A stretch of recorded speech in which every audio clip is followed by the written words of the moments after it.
Sir ये बताइए कि आज इमरान खान साहब ने यहाँ पे आना था और चीफ जस्टिस साहब आज दस्तयाब नहीं, अचानक आज में से उनके जो केसेस है वो नजर नहीं आ रहे,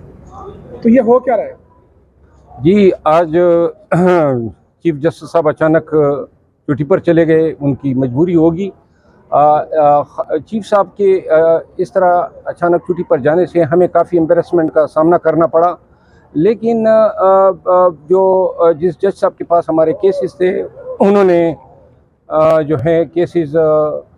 इस मजबूरी को मद्देनज़र रखते हुए एडजर्न कर दी हैं। 19 तारीख हमें दे दी है और इसके बाद जो है चूँकि जो अर्जेंसी थी वो टल गई है, तो अभी हमें ऑफिस से उन केसेस में 17 तारीख जो है मिली है। ऑनरेबल चीफ जस्टिस साहब के सामने उन केसेस की सुनवाई होगी। ये केसेस जो हैं 7 जो आज मैंने चेयरमैन पीटीआई और उनकी अहलिया की तरफ से दायर किए थे, ये केसेस जो हैं, एक जज साहब हैं एडिशनल सेशन जज साहब, उनके पास ज़ेर समात हैं 7 ज़मानतों की दरख्वास्तें चेयरमैन पीटीआई की और उनकी अहलिया की। तो उसमें जो पहले शरीक मुल्ज़िमान थे, कोई कि जो एबेटमेंट के लिए 4 थे, जो रोल खान साहब को एस्क्राइब हुआ है, जिसमें असद कैसर साहब, असद उमर साहब, शाह महमूद कुरैशी साहब, इसके अलावा जो हैं अनवर ताज साहब, खान बहादुर साहब, बहुत सारे पीटीआई के लीडर्स उसमें शामिल थे। तो जज साहब ने उनकी ज़मानत जो है सेम रोल पे जो खान साहब को एक एट्रीब्यूट हुआ है वो उसने खारिज कर दी। और जब आर्डर हमने पढ़ा तो आर्डर में शॉकिंगली जज साहब ने ये लिखा था कि चूँकि ये पीटीआई के सीनियर लीडर हैं और चूँकि इस पार्टी पर इल्ज़ाम है कि 9 मई के वाक़यात में ये मुलव्वस हैं, तो इस वजह से जो है इनकी बेल खारिज करता हूँ। अगर ये फार्मूला है तो फिर तो वो टियर 1 की क़ियादत थी, तो खान साहब तो ख़ुद पार्टी हैं, तो लिहाजा ये रिटन ऑन द वॉल था कि खान साहब की ज़मानत यहाँ से नहीं होनी है। तो हमने जज साहब को रिक्वेस्ट की कि चूँकि आप अपना माइंड डिस्क्लोज़ कर चुके हैं, तो लिहाजा आप बराए मेहरबानी इसमें रेस्क्यू कर लें।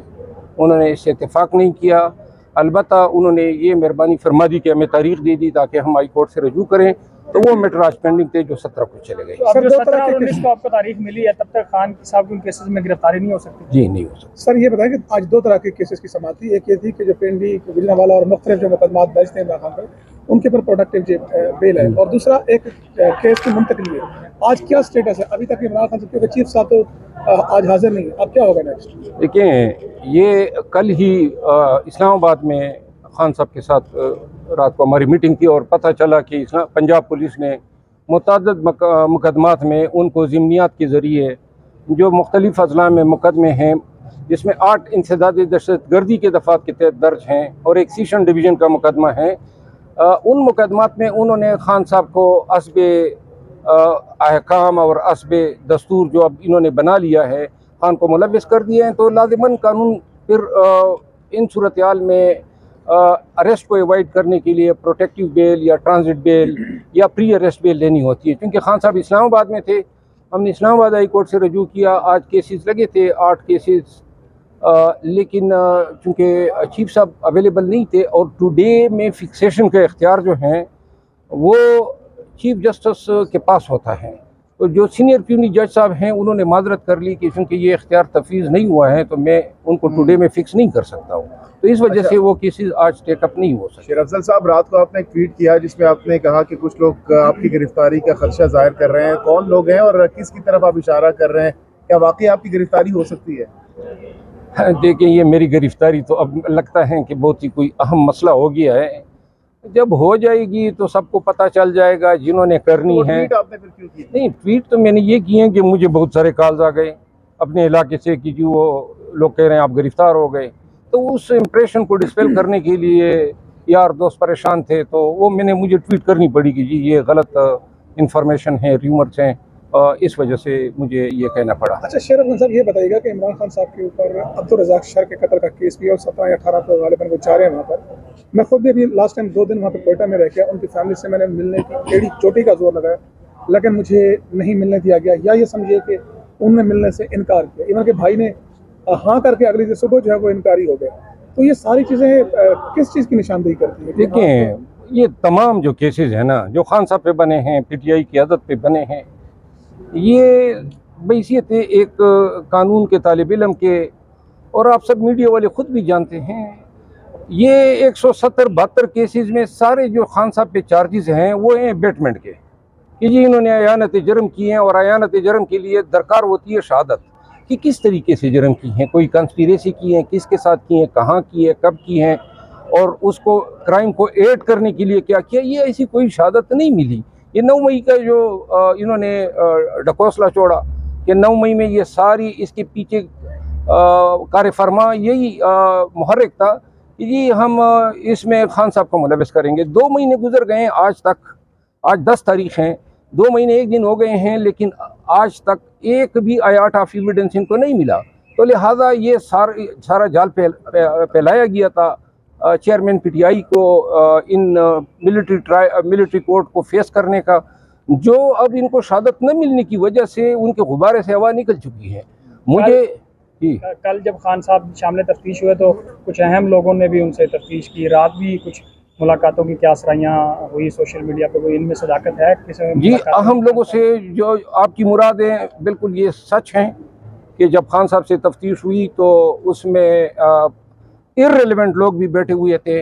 اور خان صاحب نے اس کا ذکر بھی کیا ان کا کوئی حق نہیں بنتا تھا لیکن یہ بیسیکلی قانوناً irrelevant ہے یہ ڈیفیکٹو ریلیونٹ ہے کیونکہ وہی لوگ ان تمام کیسز کے کرتا درتا ہے رات کو بنی گالا میں بھی سنا ہے کچھ ملاقاتیں خان صاحب کی ہوئی ہیں وہ کس سے ہوئی ہیں خان صاحب کی تو ہماری اپنی لیگل ٹیم سے ملاقات ہوئی اور ہمارے ساتھ 2 گھنٹے ان کی ملاقات بھی جاری رہی ہم نے تمام مقدمات کا جائزہ لیا خان صاحب کو بریف کیا آئندہ کے لیے ان کی اجازت سے ہم نے اسٹریٹجی مرتب کی اور انشاءاللہ جو ہے یہ 19 جولائی تک جو ہے ہمیں یقین ہے کہ بہت ساری چیزیں جو ہیں اب انفولڈ ہو جائیں گی. اچھا شریف افضل صاحب یہ بتائیے گا لاسٹ پیشی میں ہم نے خان صاحب سے پوچھا کہ آپ کو انتخابات ہوتے ہوئے نظر آ رہے تو انہوں نے مکمل ڈینائی کیا کہا کہ مجھے نظر نہیں آ رہے فی الحال تو گزشتہ رات انہوں نے کہا کہ اب معاملات الیکشن کی جانب جا رہے ہیں تو کس کی جانب سے ان کو یہ ایشورٹی یا گارنٹی دی گئی ہے کہ اب معاملات الیکشن کی جانب جا رہے ہیں؟ دیکھیں جی خان صاحب کے جو اندیشے تھے وہ اس وقت کے لحاظ سے درست تھے کیونکہ جس انداز میں یہ گورنمنٹ جو ہے اپنا یہ مقاصد کو آگے بڑھا رہی تھی نظر نہیں آ رہا تھا فیلڈ پہ یا پریکٹیکلی کہ وہ کوئی الیکشن کرانے کی ان کی نیت ہے لیکن دبئی میں جب ان کی میٹنگ ہو گئی انہوں نے تقسیم کر لیے کہ جی کون سا صوبہ کس نے رول کرنا ہے ہم یہ چاہتے ہیں کہ بے شک یہ تقسیم کر لے بے شک یہ بندر بانٹ کر لے لیکن فیصلہ تو پھر بھی عوام نے کرنا ہے. مولانا فضل الرحمان صاحب نے کہا ہے کہ PTI کوئی مسئلہ نہیں ہے ہم دبوچ لیں گے ان کو الیکشنز میں کیا رسپونڈ کریں گے؟ یہ دبوچنے کی بات تو میرا خیال ہے مناسب نہیں ہے کون کس کو دبوچتا ہے یہ تو وقت بتائے گا لیکن اگر الیکشن فیئر ہوتے ہیں تو پھر تو آپ کو سب کو نظر آ رہا ہے پورے پاکستان کے عوام کو نظر آ رہا ہے کہ PTI جو ہیں وہ آج کل پاکستان کی موسٹ پاپولر پارٹی ہیں خان جو ہیں وہ موسٹ پاپولر قیادت ہیں اور یہ پوری دنیا کو پتہ ہے تو لہٰذا اب تو ان کے دبوچے جانے کی باری ہے اور اگر یہ اس دفعہ گرفت میں آئیں گے تو انشاءاللہ اب اس دفعہ جو ہیں قانون جو ہیں وہ اس طرح جو ہیں ان پہ مہربان نہیں ہوگا اور جو PTI کی قیادت کے ساتھ اور جو PTI کے ورکر کے ساتھ انتظامی افسران نے کیا ہے خصوصاً پولیس افسران نے کیا ہے اور یہ ایگزیکٹو افسران نے کیا ہے اختیارات کا ناجائز استعمال کیا ہے لوگوں کے گھروں میں گھسے ہیں غلط پرچے دیے ہیں ہر ایک کو انشاءاللہ ہم اس پہ کمیشن جو ہیں بٹوائیں گے ہر ایک تھانے دار سے لے کر IG تک کے کردار کا تعین ہوگا اور جس نے جو جرم کیا ہے وہ FIR بھی درج ہوں گے. آج کل تو یہ کہہ رہے ہیں نا کہ ہم نے ایوائڈ کر لیا لیکن قانون کا تھپڑ جب ان پہ پڑے گا تو ان کو بھی چٹھی کا دودھ یاد آ جائے گا. لیکن صاحب